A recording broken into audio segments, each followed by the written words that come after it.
Après les déboires de Christopher Nolan avec Warner, Netflix veut à tout prix récupérer le réalisateur le plus en vogue du moment.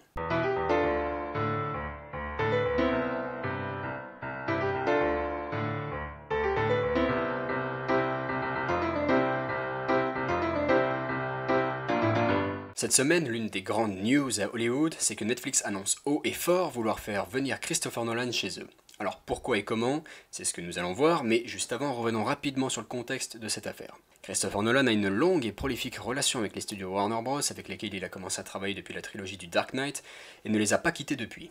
Il a d'ailleurs souvent insisté sur le fait que le studio soit un collaborateur très agréable pour les artistes et créateurs. Le studio mettait donc en place un environnement de travail favorable aux cinéastes, comme c'était le cas pour d'autres grands noms actuels, tels que Clint Eastwood, Steven Soderbergh ou récemment Denis Villeneuve. Mais le dernier film de Christopher Nolan, Tenet, a coûté très cher et n'a pas été rentable au box-office. Le film a en effet reçu de nombreuses critiques pour son scénario compliqué, mais soyons honnêtes, le principal facteur de son mauvais box-office n'était autre que la pandémie du Covid. À ce moment-là, Nolan insistait pour sortir son film en salle, et il continuait d'être un très grand défenseur des salles de cinéma et de l'expérience de voir un film en salle avec les qualités d'image et de son appropriées. Mais Warner a décidé en 2021 de sortir tous leurs films de cette année en simultané en salle lorsque c'est possible, car ça dépendait des villes à un moment aux États-Unis, et puis la situation n'est pas toujours la même partout dans le monde, mais donc en simultané également sur leur service de streaming, à savoir HBO Max. Cette surprenante décision avait fait énormément de bruit lorsqu'elle avait été annoncée en début d'année avec des réalisateurs tels que Denis Villeneuve qui s'adresse à la presse en disant que Warner ruinait toute possibilité de réussite pour son film Dune qui va sortir en fin d'année et qui est censé introduire un monde très riche de la science-fiction, donc dans le but d'engendrer une nouvelle saga. Et puis il n'était pas seul, de nombreux cinéastes sont plaints, et à juste titre, car Warner Bros, ou pour être plus précis Warner Media, sous la houlette de AT&T, qui était leur propriétaire, n'avait prévenu aucun partenaire de cette décision. Que ce soit les studios partenaires, les réalisateurs, les acteurs, bref,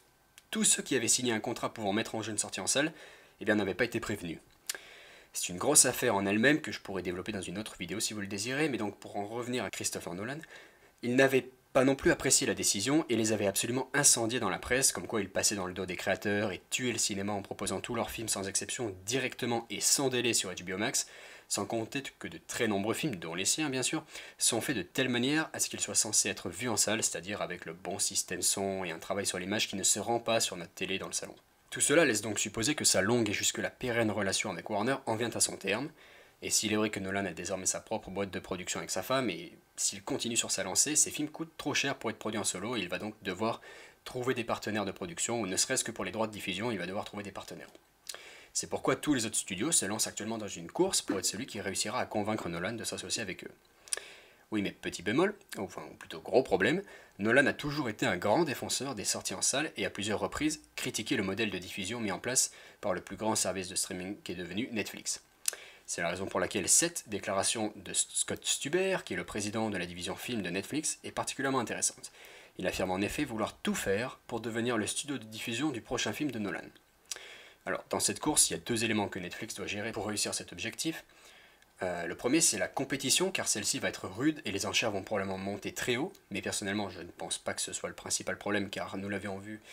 dans un précédent épisode de RSG News, ils ont déboursé 450 millions de dollars pour les deux suites du film À couteau tiré de Rian Johnson, donc bon, à mon avis, ils mettront la somme qu'il faut pour acquérir Christopher Nolan. En revanche, il y a le problème majeur des sorties en salle, mais Stuber a bien dit qu'il va faire tout ce qu'il peut pour convaincre Nolan.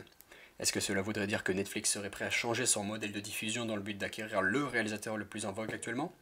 Si c'est le cas, cela changerait radicalement la donne, car certes, plusieurs grands noms du cinéma, comme Martin Scorsese ou Alfonso Cuarón, travaillent déjà avec Netflix, mais le studio n'a jusqu'ici jamais fait de sortie en salle pour ses films, à l'exception de quelques séances à Los Angeles pour les films primés. Mais du coup, est-ce que Nolan ne serait-il pas mieux ailleurs, comme chez Amazon ou Apple par exemple, qui ont eux déjà fait des sorties en salle pour leurs films de streaming, et ont de plus un catalogue a priori plus mature et artistique que les films actuellement produits par Netflix. Mais à ce propos, dans la même semaine, Scott Stuber reconnaissait également que la qualité de leurs films n'avait pas été constante et qu'il fallait qu'ils se concentrent sur plus de qualité que de quantité. Ne serait-ce pas là un message subliminal aussi destiné à la course au Nolan? Quoi qu'il en soit, la question se pose, Netflix a-t-il donc une chance selon vous? Et si oui, la stupide décision de Warner pourrait non seulement leur coûter Nolan, mais également forcer un concurrent à radicalement changer leur modèle, ce qui pourrait avoir d'autres conséquences majeures. N'hésitez pas à donner votre avis sur la question et nous dire si vous aimez ce format, et si oui, si vous désirez en savoir plus sur les questions adjacentes à cette affaire. Sur ce, nous vous souhaitons une agréable journée, et à bientôt.